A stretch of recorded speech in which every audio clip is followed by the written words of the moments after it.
এই কমিশনগুলোর ফ্রেমওয়ার্ক কি হবে সেটা আমরা এই কমিশনের যারা চেয়ারম্যান আছে সেখান থেকে পুরো সংস্কারের ধারণা কিন্তু আসলে এখন পর্যন্ত জাতির কাছে উন্মুক্ত না যে আসলে আমরা কি সংস্কার চাচ্ছি। পলিসিগত সংস্কারের ক্ষেত্রে বাংলাদেশের এখন যে অর্থনৈতিক সক্ষমতা আছে সেখানে আসলে সাহায্যের খুব একটা বেশি দরকার হবে বলে আমার মনে হয় না।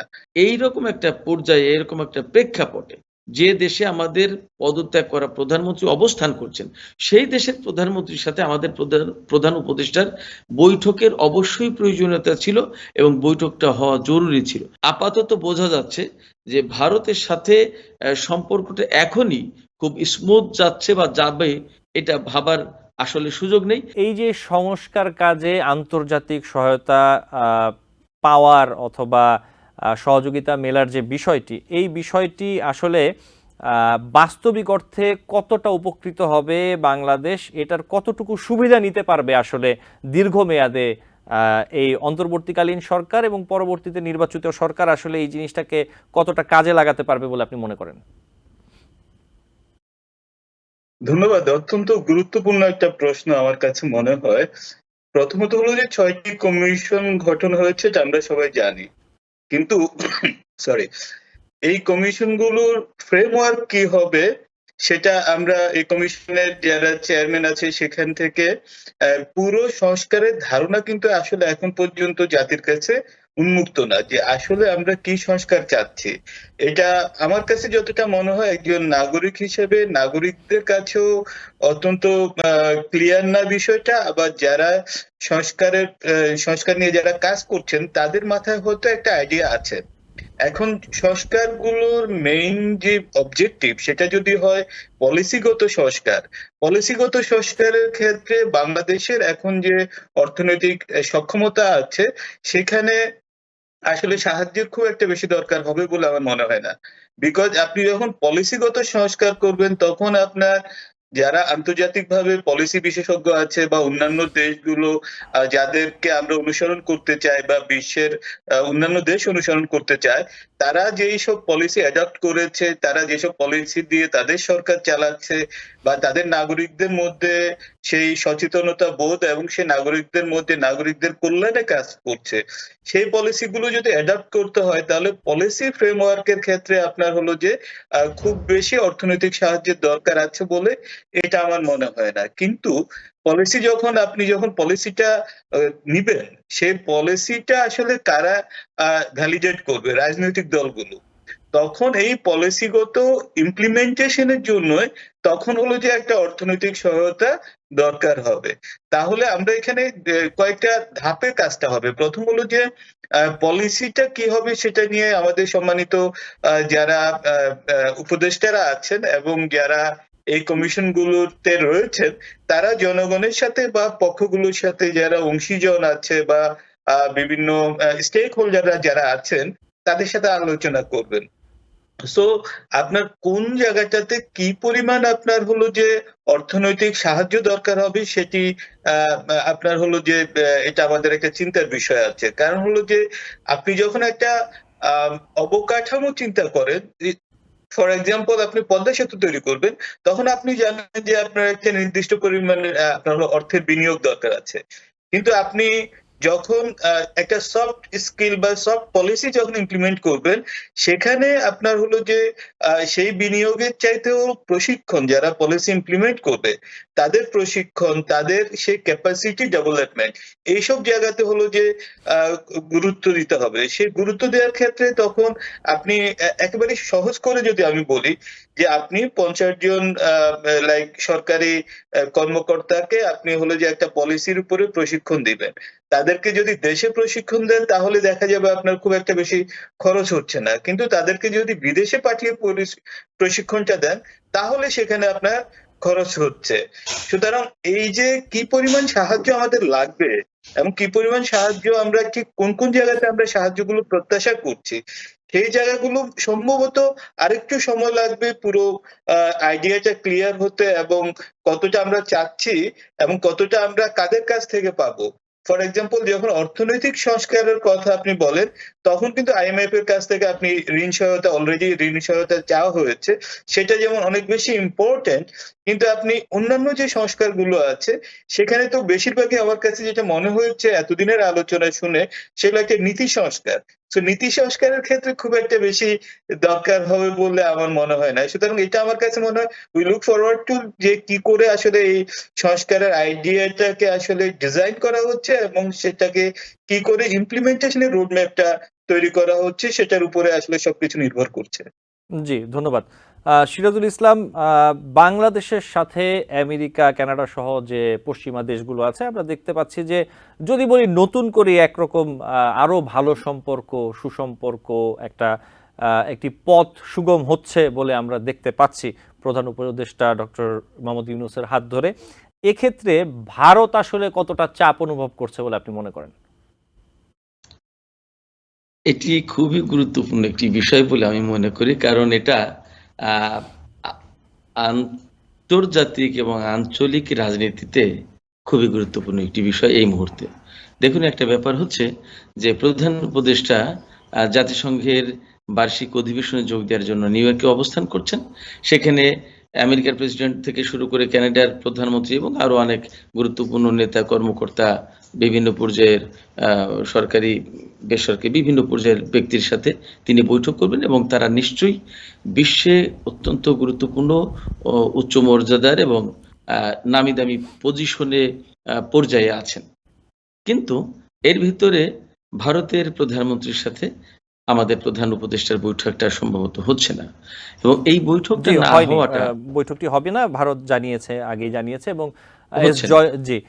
এস জয়শঙ্করের হ্যাঁ, সাথে হ্যাঁ। আমাদের যে পররাষ্ট্র উপদেষ্টা আছেন, তার পররাষ্ট্রমন্ত্রী বা পররাষ্ট্র সাথে উপদেষ্টার বৈঠকটা হলো। ইতিমধ্যে বৈঠক হয়ে গিয়েছে। জি, তো এইখান থেকে কিন্তু একটা বিষয় আমাদের কাছে পরিষ্কার হচ্ছে যে আপাতত আহ, অন্তত ডক্টর ইউনূসের সাথে ভারতের প্রধানমন্ত্রী নরেন্দ্র মোদীর একটা বৈঠক কিন্তু জাতিসংঘে হতে পারত।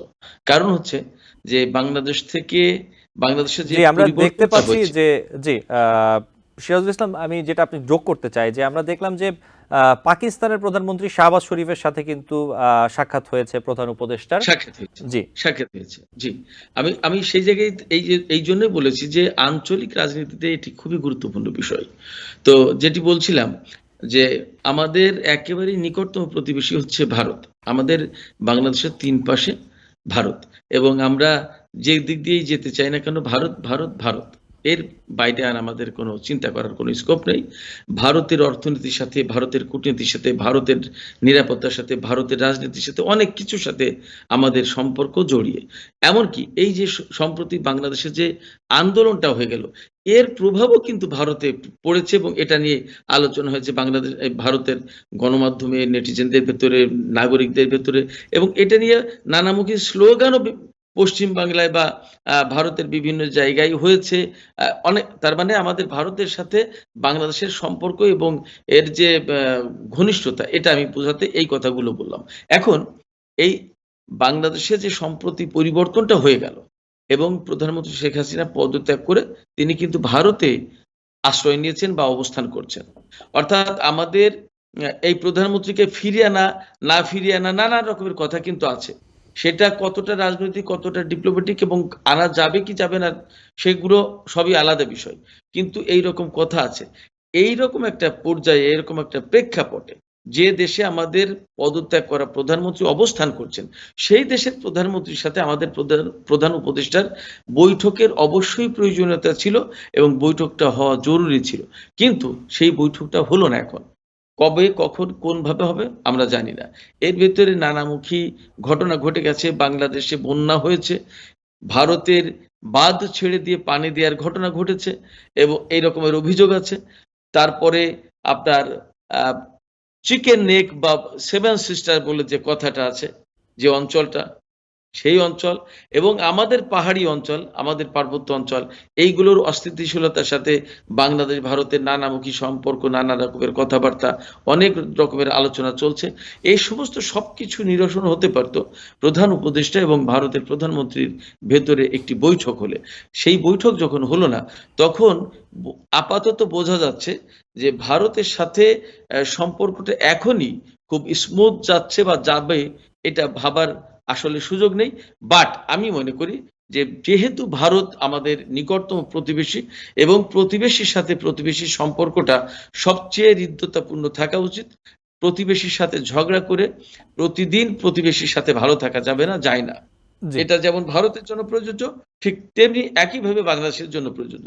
এই যে পাকিস্তানের প্রধানমন্ত্রী বাংলাদেশের প্রধান উপদেষ্টার সাথে বৈঠক করলেন, এক্ষেত্রে আমি মনে করি যে আঞ্চলিক রাজনীতিতে পাকিস্তান খানিকটা এগিয়ে গেল। কারণ এই মুহূর্তে বাংলাদেশের জনগণ যে জিনিসটা দেখতে চায় যে আমাদের বাংলাদেশের পাশে পাশে কে দাঁড়াচ্ছে বাংলাদেশের এবং সাথে যারা সুসম্পর্ক সরকার আছে রাখতে চাচ্ছে। তাদের পাশে কারা দাঁড়াতে চায়, কারা দাঁড়াচ্ছে, কারা সম্পর্ক রাখছে, এই বিষয়টাই খুব ইম্পর্টেন্ট হয়ে দাঁড়াবে। জি, সিরাজুল ইসলাম, ধন্যবাদ। আমি আবার আসবো আমি আপনার কাছে। আমি আমি সম্ভবত একটু দ্বিমত পোষণ করতে চাই। আচ্ছা, জি, তানভীর হোসেন বলেন। জি। আচ্ছা, আমার কাছে যেটা মনে হয়েছে যে এই বৈঠকটা না হওয়াতে ভালো হয়েছে। না হওয়াতে ভালো হয়েছে কারণ হলো যে এটা তো খুবই সুস্পষ্ট যে দুটো দেশের মধ্যে কিছু ইস্যু নিয়ে টেনশন আছে। একটা সাইডলাইন মিটিং কিন্তু মিস্টার জয়শঙ্কর এবং আমাদের যিনি পররাষ্ট্র উপদেষ্টা তাদের মধ্যে হয়েছে।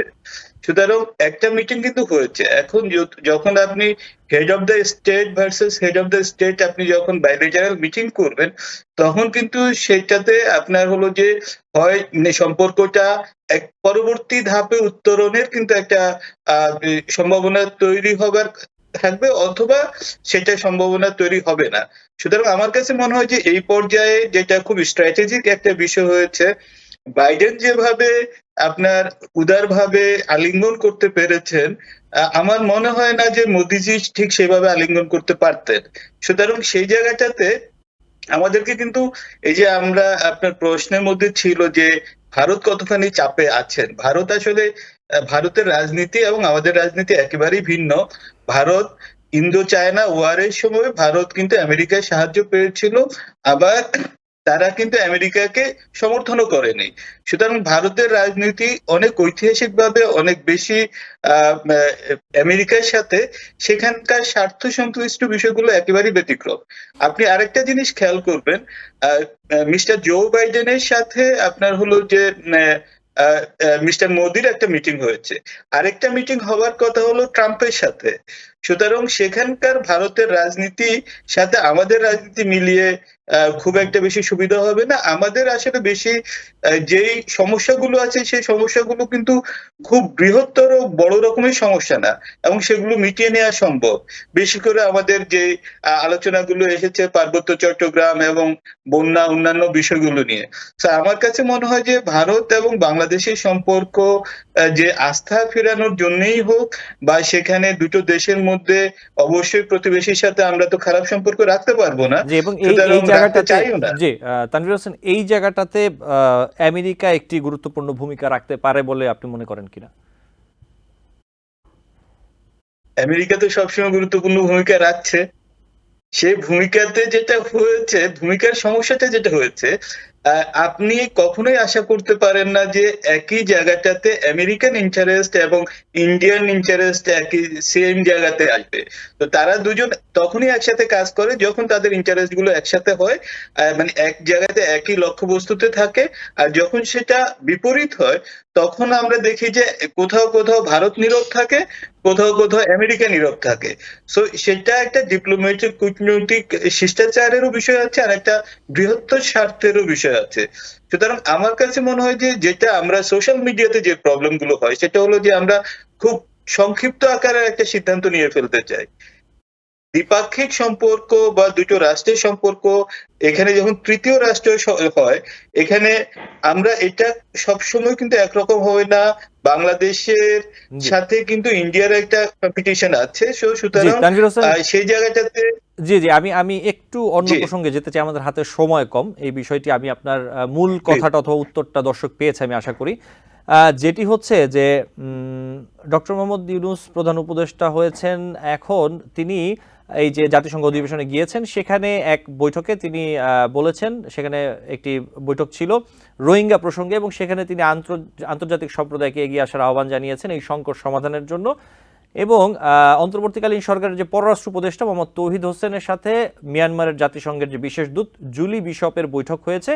এবং অন্তর্বর্তী সরকার থাকা অবস্থায় যে প্রশ্নটা আমি করতে চাচ্ছি, যে এই যে রোহিঙ্গাদের মিয়ানমারে ফেরত পাঠানোর ব্যাপারে যে বিষয়টি, এটি আসলে কতটা অগ্রসর করা, এর সম্ভাবনা কতটা আপনি দেখছেন, অথবা এই প্রক্রিয়াটা আসলে এই সময়ের মধ্যে শুরু করা সম্ভব কিনা?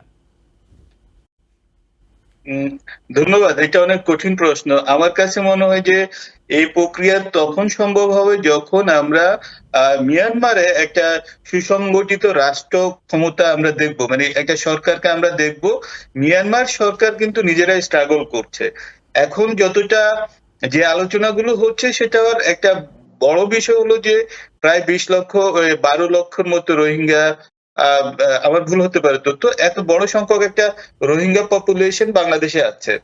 সুতরাং তাদের এখানে খাদ্য নিরাপত্তা, স্বাস্থ্য নিরাপত্তা, অন্যান্য নিরাপত্তার বিষয় আছে, এবং সেখানে প্রচুর অর্থনৈতিক সহায়তা লাগছে। তো সেটাতে একটা অলরেডি আমেরিকা থেকে একটা কমিটমেন্ট আমরা পেয়েছি। সেখানে হলো যে তারা প্রায় সম্ভবত $200 মিলিয়ন তারা হলো যে ইনভেস্ট করবে রোহিঙ্গা পপুলেশনের জন্য। কিন্তু রোহিঙ্গা প্রত্যাবর্তন কিন্তু একেবারে ভিন্ন একটা বিষয়। সেখানকার স্টেক হোল্ডার চায় না, সেখানকার স্টেক হোল্ডার মিয়ানমার। সেই মিয়ানমারের ভিতরে যে দলগুলো ফাইট করছে, তারা সেখানকার স্টেক হোল্ডার ভারত। সো এইটাকে আমরা খুব সহজে মানে শেষ করতে পারবো মনে হয় না। কিন্তু প্রফেসর ইউনূস প্রধান উপদেষ্টা যে আবেদনটা জানিয়েছেন, যে সেখানে রোহিঙ্গা প্রত্যাবর্তন নিয়ে একটা আলোচনা যদি জাতিসংঘের আমব্রেলার নিচে হয়, সেটা আমার কাছে মনে হয় একটা বড় পরিসরে আলোচনার সুযোগ জি তৈরি করবে, এবং সেটা ইতিবাচক হবে। জি তানভীর হোসেন, ধন্যবাদ। আমি একটু সিরাজুল ইসলাম আপনার কাছে আসতে চাই। এই যে রোহিঙ্গাদের মিয়ানমারে ফেরত পাঠানোর বিষয়টি নিয়ে আমি আপনার সাথে কথা বলতে চাই। আমি আসলে মূলত যে বিষয়টি বলতে চাচ্ছি, যে এই অন্তর্বর্তীকালীন সরকার কতদিন থাকবে আমরা জানি না, কিন্তু বিষয়টি হচ্ছে আমরা একটি ধারণা পেতে পারি, যেমন গতকাল সেনাপ্রধান বলেছেন যে উনি বলেছেন হয়তো 1.5 বছরের মধ্যে একটি নির্বাচন প্রত্যাশা করা হচ্ছে। তো আমরা ধরে নিলাম সেটা যে কয়দিনই হোক, 1.5 থেকে 2 বছর যদি একটা সময় আমরা ধরে নেই, সেই ক্ষেত্রে আমি যেটা বলতে চাচ্ছি, এই প্রক্রিয়াটা শুরু করা যায় কিনা। এই ডক্টর মোহাম্মদ ইউনূস প্রধান উপদেষ্টার দায়িত্বে থাকা অবস্থায় বিভিন্ন কূটনৈতিক সমঝোতার মাধ্যমে অথবা প্রক্রিয়ার মাধ্যমে ফেরত পাঠানোর প্রক্রিয়াটা শুরু হওয়ার কোনো আশা আপনি দেখছেন কিনা, অথবা সম্ভাবনা দেখছেন কিনা?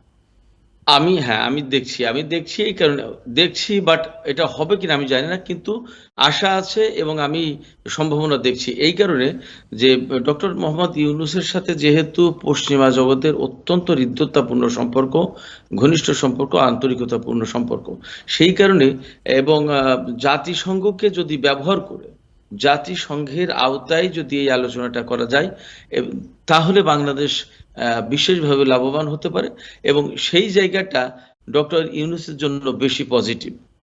বাট আমরা যদি অন্য দিক দিয়ে দেখি আঞ্চলিকভাবে, যে এই মিয়ানমারের যে ইস্যুটা, রোহিঙ্গা ইস্যু, রোহিঙ্গাদের যারা বাংলাদেশে এসে আশ্রয় নিয়েছেন, তারা কিন্তু বেশিরভাগই মুসলমান। এটাও আর একটা ব্যাপার কিন্তু। এবং আপনি জানেন যে বিশ্বে যতই বলা হোক না কেন, ধর্মের ভিত্তিতে একটা রাজনীতি কিন্তু আছে, এটা অস্বীকার করা যাবে না। এটা আমরা পরিষ্কার করে দেখতে পারি মিডল ইস্টের বেশ কিছু ক্ষেত্রে। অতএব রোহিঙ্গাদের ব্যাপারে এই যে ধর্মের যে বিষয়টা, এটা নেই একেবারেই তা বলা যাবে না। তবুও আঞ্চলিক যে ব্যাপারটা, সেটা বেশি প্রাধান্য পাচ্ছে। এখানে একটা দিকে রয়েছে ভারত, একদিকে চায়না। ভারত এবং চায়নার সাথে সম্পর্কটা কোনোভাবেই মধুর না।